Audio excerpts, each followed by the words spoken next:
السلام علیکم۔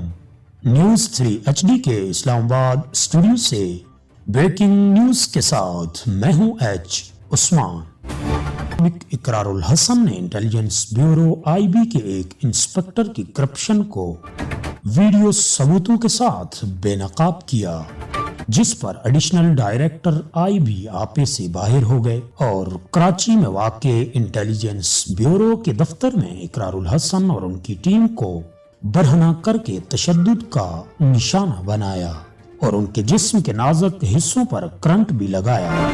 اس بے ایمانہ تشدد سے اقرار الحسن بری طرح زخمی ہو گئے ہیں۔ ذرائع کے مطابق وزیر اعظم عمران خان نے اس پرتشدد واقعے کا فوری نوٹس لیا اور ایڈیشنل ڈائریکٹر سمیت 5 افسران کو معطل کر دیا۔ مزید نیوز اپڈیٹس کے لیے جڑے رہیں ہمارے ساتھ۔ فی الوقت اللہ نگہبان۔